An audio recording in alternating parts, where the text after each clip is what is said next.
As I mentioned before, one of the games I was recently playing, thank you first off to Ann Farmer. She is a good friend of mine from THQ. Thank you. And she actually works at Ubisoft now, so she was able to provide me with the code to get into the closed beta.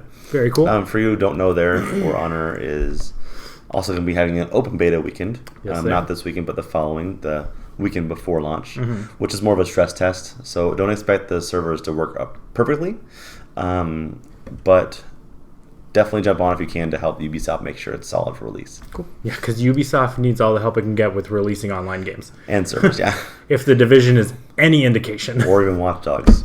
That's a good point, too. Yeah. Since they delayed the online for that for a while. Yeah, it took a week and a half. Yeah. But anyway, guys, so let's go ahead and jump into it. My For Honor impressions. If we can just mark the video here. First off, do you have any questions for me about For Honor, or should I give you a brief description of what it is? Nope. What you say no to? No. That's more better. I'll go ahead and get started now. Give us a brief description of the game, and then I'll start giving you... I do want to know some things about this game, so I'm very curious about this game. That is called For Honor. First off, let me go ahead and say that this is one of my most looking forward to games of 2017. I have a little bit of hype for this because I'm a big fan of fighting games, but also of new mechanics for making things more better, and in the mind game genre of actually making fights intense and emotional instead of just wham bam thank you ma'am. Yeah. For Honor is a game where you can choose three factions, either the Samurai, the Knights, or the Vikings. Now, when you jump into the game, it gives you a nice little video showing the history of it. The final game is going to have a campaign, which is not in the beta. It's going to have 12 characters to choose from, which only 9 were in the beta. And it's going to have another game mode, which is 4-on-4, which is not in the beta. Okay. Now, the things that were in the beta were the option for you to choose your factions. Now, and also 1v1, 2v2, and 5 versus 5. Okay. Now, when it comes to the factions part, you can choose to be whoever you want to fight for. That's the very first question the game asks you. Okay. Do you want to be Samurai, Viking, whatever it is? Whatever you choose, that's just who you're going to support. Now, you can, if you choose Samurai, you can still play as Vikings or Knights. You're not locked into one type of class. The only thing is that whenever you win a match, that goes to fighting for your faction of Samurai, blah, blah, blah. Make sense? Yeah, okay. Got it. All right. Now, the mechanics are very interesting when it comes to the controls and the fighting. If you're guarding with holding the L2 button. Okay. And there's up, down left, and down right, which can pretty much control the up, left, like or a right. Triangle. Boom, boom, boom. Yeah, it's like a triangle. But if you push left or down left, it'll go there. So yeah, it figures it out. It's pretty smart. So holding L2 focuses on whoever you're fighting. Okay. Double tapping it switches enemies if you're looking at 2 enemies at once. So it kind of gets you in a stance. Wherever you're facing with your triangle, that's where you're going to block. Okay. It's also where you're going to attack if you choose to attack. Now, whenever you're fighting an enemy, you can also see where they're aiming. You can see if it's top, down, left, or right, unless they're not aiming, unless they're not focusing on you. So that's a really good big mind game of I'm aiming up, maybe I should prepare to block. He's aiming up, maybe I should attack him, but I know I'm going to block, so maybe I should switch real fast. And everybody's constantly trying to change their fighting stance to see how they're going to attack. Now that's just the basic for your stance, your fighting style. You also have a light attack, which is R1, and you have a heavy attack, which is R2. Now, each character that you choose has a different combinations. Okay. Like R1, R1, and R2. R1, R2, R1. They all have different special abilities. Some that do bleeding damage or bludgeoning to where it knocks them off their balance. Okay. And you also, if you push X, you can dodge roll. Cool. Some are faster than others. Okay. And then you also can push square to grapple and throw them in a direction you want to. Okay. If you push square, you grapple them, and you can either choose to attack there, or you can grapple and push square again, and it throws them in a direction. Okay. Now, if you are able to push circle at the right time, you'll deflect their attack and you'll parry it to where you have an opening, which is very hard to do, by the way. So those are controls. Okay. Does that make sense to you so far? Yeah. It's a very fun game. I've actually found myself playing a lot of the 1v1s. Okay. To where it's just me and another guy. It's always the best out of 5 rounds. And it's kind of like Rocket League. You have your little taunts where you can push like up on the direction pad. Yeah. You push L1 and choose what you want to say, and it's just pre-generated and comments. you hit the swear button all the time. Yeah, shit. Just a bunch of numeric characters, alphanumeric system. But it's really, really interesting. You have your health bar gauge, and then you also have a stamina gauge. Okay. When you block an attack, that takes away majority of your stamina. If you're attacking, that takes away stamina too, but not as much as blocking. Okay. So there's this big balance about, should I attack, should I block, should I try to just dodge roll, because that takes stamina as well. Mm-hmm. And trying to use what attacks I should use at the right time, which way I should come at them. Like, there's this big old mind game that just happens and makes every single battle very intense, very personable. Mm-hmm. And I love it about the game so far. It's one of those games that, like, you can jump into and play a 1v1 match, and you're like, oh, just 5 more minutes. Mm-hmm. Or just 5 more minutes. Like, because it's very short. You can play a match, like all 5 rounds of that match, I'd say within a 5-minute range. So you're like, I want one more. Mm-hmm. Now, the cool thing about this is that the same thing for 1v1 is the same with 2v2. It's 2 people with you and 2 people with them. Okay. Playable characters. If the player doesn't join, it automatically goes to AI. I have found that whenever an AI is joining, they're more brainless. I wish the AI was a little bit better. Yeah. Because it's just more of like, I'm going to charge in there and just attack. Yeah. The best I can. Attack. They don't have a very good AI with accommodating different attacks or different situations. They're aware of their environments and they're aware of like how to maneuver around them very well. But when it comes to like outthinking the opponent, they don't do that. They're there just to pretty much, add pressure, which is good for some situations. Is that something that can be adjusted for like how difficult the AI is? No. Interesting. Yeah. So, I mean, there's still some challenge in there. And the good thing is that whenever you win, you get experience points, whether it's against only AI or whether it's against a playable character. Okay. So you don't have to worry about the servers too badly there. Now, whenever you do win any match, you get special points for your faction. So if you... In the very main menu, it's a full board of like the entire map. And picture the map as one of those triangles. You have your Vikings, your Samurai, and your Knights. And they all have their own territory that they're occupying. Now, this is literally in live time. The people around the world, they're adding reinforcements for defense with all the matches they've won, or they're adding people to attack. And it shows you in sections along the map, along where the fights are at, what the percentages are at that little section of the border. Okay. So you can see, the Vikings and the Samurai are 50-49 or something like that. And you can add reinforcements to the attack or add reinforcements to the defense. And then once that week's over, that daily challenge you get a bonus for it. Mm-hmm. So, I mean, it's a very intricate, very complex system that's also very easy to maneuver through and manipulate. And easy to get rewards. They have packs that you can purchase through in-game coins that you get. Okay. Whenever you finish a match, whether you win or lose, you search the battlefield. Okay. And it pretty much randomly generates new armor that you can find or coins that you can find. And whenever you find new armor, you can do a few things. You can either scavenge that armor, so you can get your class's scavenging points, which is only specific to that class. Or you can get coins and just trade it in, or you can upgrade that armor and equip it.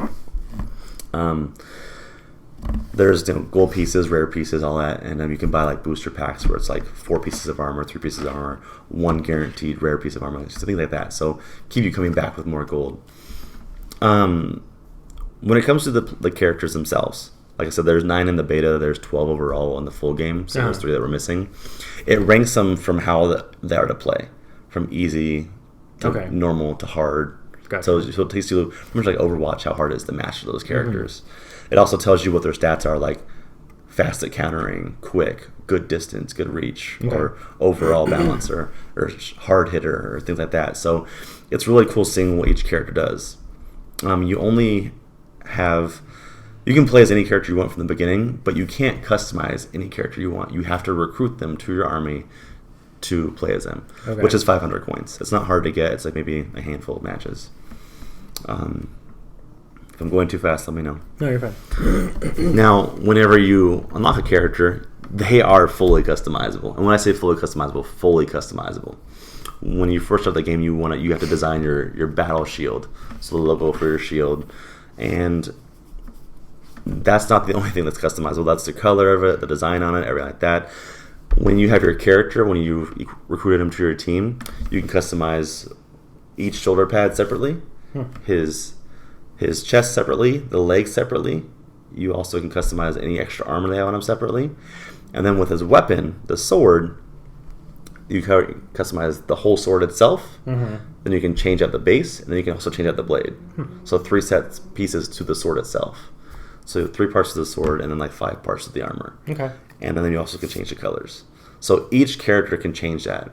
Whenever you're playing the game for experience points, each character keeps its own level.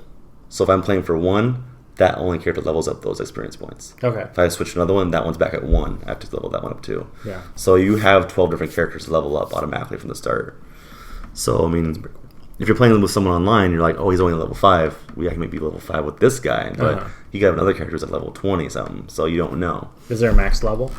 Not that I know. From my understanding, I think I read online that it's 30. Okay. 30 or 40, but I could be wrong. So it's not high. But I mean, I'm playing through the beta. I think I got a level 12 with 2 characters, and then one was 8, one was 4.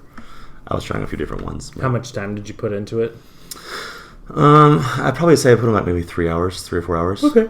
So not crazy amounts, but definitely where I got to try each match. Yeah. Probably my least favorite were the 2v2s. Okay. The reason was because the internet's kind of broken the entire point of the game, which is for honor.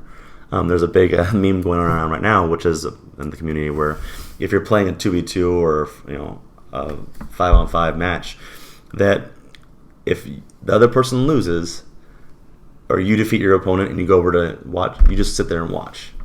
So that you're honorable. Okay. If you're not honorable, you jump in and you start fighting. Okay. The really cool feature about this is that they can comment to you about this, about your actions, as well as when the match is over, you can rank the other team's abilities. That's so cool. it's like a 5-star rating. Yeah. Say 1 through 5 stars, how good they did, and if they were honorable or not. That's So cool. it's kind of a cool feature that implements into the character, keeps the whole thing well-rounded. Now, the most complex out of the whole game is the 5v5. This is a completely different type of game altogether. Okay. Instead of just a duel of 5 people up in a line, you actually have what is a capture the point mode. Okay. So imagine if you have 5 people on your side, 5 people on their side. No matter what classes you want to be, no matter what player you want to be, you have a wave of enemies on their side and a wave of enemies on your side that just AI components, really easy, one-hit kills. They go in, they try to capture the middle point. In that middle point, which would be B. When you're in there, you capture it. You get a point every time that when you're in, you own that point. Okay. Same for the enemy. If they kill all of your AI opponents and they capture that point, it's fun watching it push back and forth. There's like a huge battleground in the middle. They get a point per second. Every time you kill one of their enemies while you own that point, you get an additional point. Okay. If you capture A or C, which are the outside points, their side or your side, you get additional 100 points. And if you own that point, you can regenerate health while you're in it. Okay. Also, there are different trigger points in the map, so you can kind of block out their enemies, like lower a steel cage for like 30 seconds so they can't get to it, or things like that. Okay. There's ladders you can climb. You can kind of climb behind someone, stab them, and then like their hip, and they fall down. Nice. You can knock people off of cliffs when they're up there, like on a higher point. And there's like the steel pits that are like from the Mortal Kombat, facing up like the wood, and they'll fall on that and they'll die instantaneously.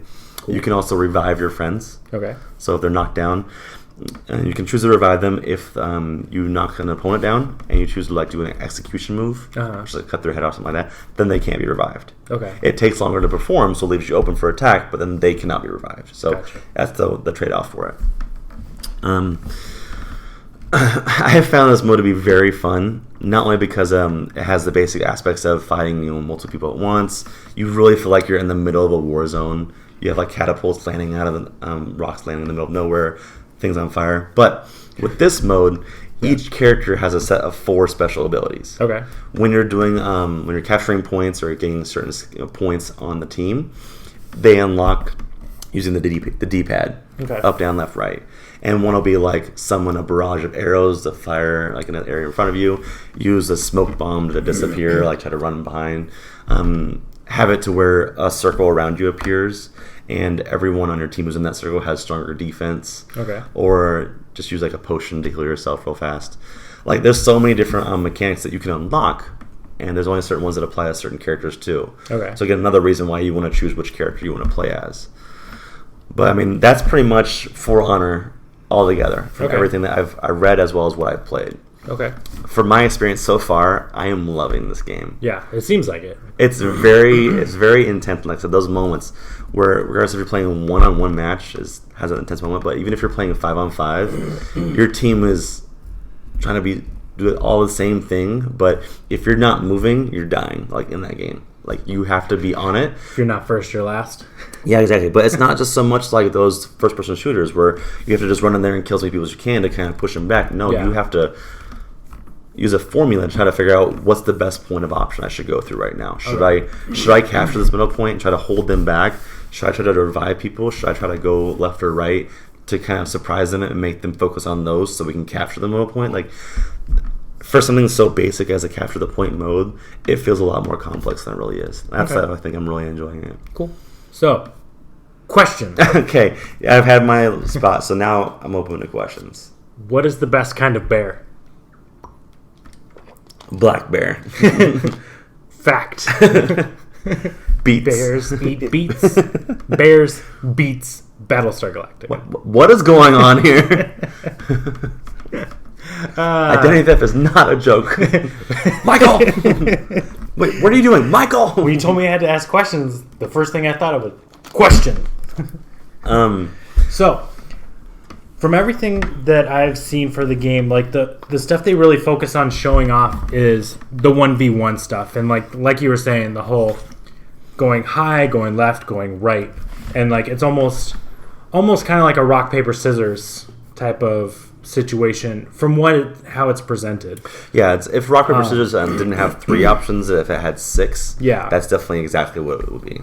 Do you feel like when you're playing is that you have enough like freedom to move around? It doesn't feel like you're just kind of stuck there and you're doing this attack. All right, I'm locking into this attack. All right, well, he attacked me.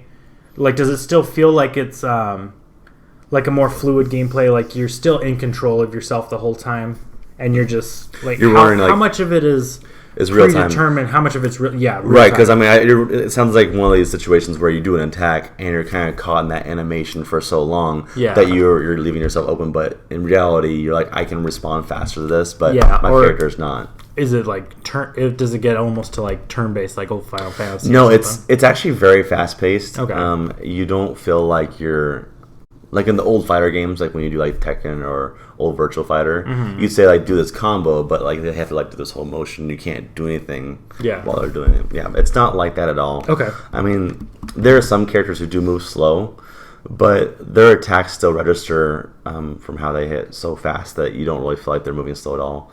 And when there's so many different characters for you to choose from that when you choose a character that really matches your play style, you feel like a connection. You really hone in on them. Yeah, you're like, this character feels good to me. Like there was one, I think it was a peacekeeper I was really good at with the knights, with the Vikings. I was really good at with the basic guy who was the easy guy, kind of the big overall, and with the samurai, I was actually really good with the spear person and the basic guy as well. Just because like I knew their timing felt right to me. I knew how to bounce out to it. If I wanted them to dodge, they dodge when I'm supposed to. And that's the great thing about that. No matter if you're playing against someone or not, you're going to get rewards whether you win or lose. Okay. You get coin. You might not get upgrades or gear, but they definitely reward you for just for playing. When it comes to the animations, I never felt like I'm telling you to do this. You need to do it faster. Yeah. I never felt like I was being slowed down by the reaction speed or the animation speeds. Okay. There's a short tutorial which walks you through it so you can kind of see what to expect. There's actually a quite long move list to where I would try. I'm like this. I want to do this move, and I try it in battle, and it wouldn't work for me. So I tried another move. I'm like, this responds more to what I can do. So I mean, it's not just me standing in front of you saying, all right, I'm going to attack, and you can only expect one type of attack. If I'm aiming up, I'm attacking a different way than if I'm aiming left. Okay. If I'm aiming right, I'm attacking a different way than if I'm up. So Okay. they're all different. They're literally fighting stances. Okay. So like when you play the old Mortal Kombat Armageddon or something like that, Yeah. you could change fighting stances and all the attacks would be different. It's just like that. Okay. Each one comes from a different angle or a different type of attack. And the combos that you do, there's enough variations to where it's never the same fight. Okay. How do they? So another thing from the videos, it was a lot of two people meet in the battle and they just kind of fight. But the way you were describing it feels a little more like more action oriented and like you're able to walk around your environment a little bit. Mm-hmm. How big are these environments that you're in? Like, So, is it just like the small little like arena almost, or is it more So like you're part of a bigger battle? So they're definitely scaled. That's the thing that I think I liked as well. They're making the game kind of fair for 5-round matches. It's best of 5, so you can end up playing like 9 rounds or Okay. 7 rounds. Is it? A best of 5 or best of 10? You said No, I mean it's the first. Yeah, the best of 5. the first to 5. So you could First of play 5. 9. Yes, you could play 9. So I was right. So the cool thing was about the environments is that they were scalable. If you're playing 1v1, those are the smallest arenas. Uh-huh. If you play 2v2, they're definitely a little bit bigger because Okay. what they do is they situate you and your enemy over here, and then your person on your team and another enemy over here. Okay. So they kind of put you separate. If you defeat your guy, you have to run over there to get to him. Okay. So you guys have space. If you want to meet together in the middle and have a 2-on-2 fight, you can do that. If you want to stay secluded, I beat him, and I'm just going to sit here and wait for them to fight. If the opponent beats my friend, he'll come over and we'll fight here. There's a lot of different ways you can play. One thing I forgot to mention is that the environments are interactable. Okay. So on 1v1, you won't just be fighting like in an arena every single time. Sometimes you'll be fighting like on a Great Wall of China that's been like kind of destroyed. Okay. And so there's parts that you can throw them off the side of it, or they can knock you off the side of it. And it's just like a very narrow passageway, but if you like fall back, then it opens up. So you can kind of lure them. And like I said, everything's very thought out about how you want to play it. Okay. Sometimes there's also a map where you're on the ground, you can't fall off anything, but there are heat geysers Okay. that blow up through the ground. And you can clearly see them like where they are. They're like a 10-foot radius. Uh-huh. And this map is huge. But I mean, if you fall in those heat geysers, it kills you substantially. There's also the maps where part of the building's on fire. If you hit the fire, you catch on fire too. So, Okay. I mean, they do a good job balancing out where you want to fight in the map, how you want to pull your opponent, using that grab technique and throwing him, but you have to get close to use it. So it's very well balanced. Okay. And I think that's one thing that I caught on so well too, because the matches are so fast. They can be so fast for one match, and it can be over so quickly. Or you can think, I'm going to kill him. Then you all of a sudden you run out of stamina, and then the tide turns, and you can't block because you have stamina. So they're running away, and like it just goes back and forth. Like you could be a master and still get surprised. So Okay. How does just real quick, how stamina recovers as you're playing the game, right? So if you ran out of stamina or whatever, it just takes time to recharge it. yeah, so Okay. it's a little green bar. It's Yeah. most like other stamina meters. It goes down if you get a block, and then it starts going back up again. There's different levels that you can attribute to going up faster with like equipment that you have on. Okay. If it goes down too much, it'll constantly keep revising up to where it's full again. If you run away, it'll fill up. If it goes all the way down, then you can't attack. Uh-huh. It becomes a white meter, and you have to wait for it to get full again. Okay. So like it'll go down and fill up, go down and fill up. If it goes all the way down, then you have to wait. So you really don't want it to get all the way down, basically. Right, It kind it's of penalizes you for doing too much. Right. It's a balance between should I block, should I attack, which again, the attacks take the least amount of damage. I mean, the least amount of your stamina if they hit. Okay. If they get blocked, it takes more. Okay. If you're blocking, that takes more. So you're trying to find the right, should I attack, should I wait, should I... And it's just like it's a big mind game, and it's really only 3 options to choose from, but you're constantly in your head, should I do this, should I do this? And Okay. I think that's what draws the intensity out of the game. It makes it very interesting to... Even if you're fighting one player, it's that moment in your head. Cool.